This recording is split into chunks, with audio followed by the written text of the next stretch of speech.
ದಾಖಲೆಗಳ ಸಮೇತ ತಾಲೂಕಿನಾದ್ಯಂತ ಒತ್ತುವರಿಯಾಗಿರುವ ನೂರಾರು ಎಕರೆ ಗೋಮಾಳ ಜಮೀನು ಮತ್ತು ಕೆರೆ ರಾಜಕಾಲುವೆಗಳನ್ನು ಭೂಗಳ್ಳರಿಂದ ಉಳಿಸುವಂತೆ ಮನವಿಗಳು ಮತ್ತು ದಾಖಲೆಗಳ ಸಮೇತ ದೂರು ನೀಡಿದ್ದರು. ಅದನ್ನು ಕಾಲಕಸದಂತೆ ಕಾಣಿಸಿರುವ ತಾಲೂಕು ಆಡಳಿತದ ರೈತ ವಿರೋಧಿ ಮತ್ತು ಸರ್ಕಾರಿ ಜಮೀನು ಉಳಿವಿನ ಹೋರಾಟಕ್ಕೆ ದಿನಾಂಕ 13/2/2025 ಗುರುವಾರ ಪ್ರೊಫೆಸರ್ ನಂಜುಂಡಸ್ವಾಮಿಯವರ ಜನ್ಮ ದಿನಾಚರಣೆಯಂದು ರಾಷ್ಟ್ರೀಯ ಹೆದ್ದಾರಿ 75 ಜಾನುವಾರುಗಳು ಮತ್ತು ಬಾರ್ಕೋಲ್ ಚಳುವಳಿ ಮಾಡುವ ಮುಖಾಂತರ ಬಂದ್ ಮಾಡುವ ಮುಖಾಂತರ ಈ ದೇವರಾಯ ಸಮುದ್ರ ಕಂದಾಯ ವ್ಯಾಪ್ತಿಯ ಸರ್ವೆ ನಂಬರ್ 134, 135ರಲ್ಲಿ ಸುಮಾರು ಈ ಒಂದು ಕಲ್ಲು ಬಂಡೆಗಳಿದೆ. ಕಲ್ಲು ಕುಟುಕರಿಗೆ ಮೀಸಲಿಡಬೇಕಾಗಿದ್ದ ಈ ಜಮೀನನ್ನು ಸಹ ಯಾರೋ ಬೆಂಗಳೂರು ಮೂಲದ ಬಾಬು ಅಂತೇಳಿ ಅಕ್ರಮ ಮಾಡಿಕೊಂಡ್ರೆ ಇನ್ನು ಸುಮಾರು ನೂರಾರು ಎಕರೆ ಜಮೀನುಗಳು ಈಗ ತಮ್ಮೇಗೊಂಡ ಕೆರೆ ಇರ್ಬೋದು, ಯಲಗೊಂಡಲ್ ಕೆರೆ ಇರ್ಬೋದು, ಮತ್ತು ಆ ದೇವರಾಯ ಸಮುದ್ರ ಗೇಟಲ್ಲಿರುವಂಥ ಕೆರೆ ಇರ್ಬೋದು, ಕಮದಟ್ಟಿ ಕಾಮನೂರು ಹಗರಣ ಇರ್ಬೋದು.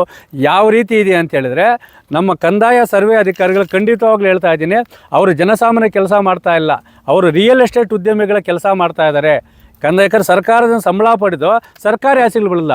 ಇವತ್ತು ತಹಸೀಲ್ದಾರ್ನಾಗ ಒಂದು ಮನವಿ ಮಾಡಿದ್ವಿ, ಮೇಡಮ್ ಕಲ್ಲು ಬಂಡೆಗಳಿಗೆಲ್ಲ ಅವರು ಯಾರೋ ಬೆಂಗಳೂರು ಭೂಗಳರು ಕಾಂಪೌಂಡ್ ಆಗ್ತಾ ಇದ್ದಾರೆ ಅಂತ ಹೇಳಿದ್ರೆ ನಾನು ಜಿಲ್ಲಾಧಿಕಾರಿಗಳಿಗೆ ಚರ್ಚೆ ಮಾಡಿ ಆಮೇಲೆ ತೆರವುಗೊಳಿಸ್ತೀನಿ ಅಂತೇಳಿ. ಕಲ್ಲು ಬಂಡೆಗಳನ್ನು ಯಾರು ಮಂಜೂರು ಮಾಡಿದ್ದಾರೆ, ಯಾರಿಗೆ ಮಂಜೂರು ಮಾಡ್ತಾರೆ?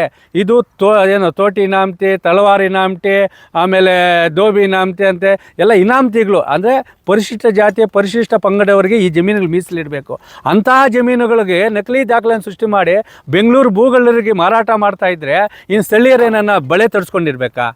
ಅಲ್ಲ, ಕೋಲಾರ ಜಿಲ್ಲೆಯಲ್ಲಿ ಹುಟ್ಟಿ ಕೋಲಾರ ಜಿಲ್ಲೆಯಲ್ಲಿ ಬೆಳೆದು ಆ ಜಮೀನು ಅನುಭವಿಸಿಲ್ಲ ಅಂತ ಹೇಳಿದ್ರೆ ನಾವು ಎಲ್ಲಿಗೆ ಹೋಗಬೇಕು? ಬೆಂಗಳೂರೊಳಗೆ ಫ್ಯಾಕ್ಟ್ರಿಗಳು, ಅವರು ರಿಯಲ್ ಎಸ್ಟೇಟ್ಗಳು ಮಾಡುವಂಥ ದೊಡ್ಡ ದೊಡ್ಡ ಅಪಾರ್ಟ್ಮೆಂಟ್ಗಳಲ್ಲಿ ನಾವೇನು ಕಸ ಹೊಡಿಬೇಕಾ, ಇಲ್ಲ ಕಾವಲು ಕಾಯಬೇಕಾ?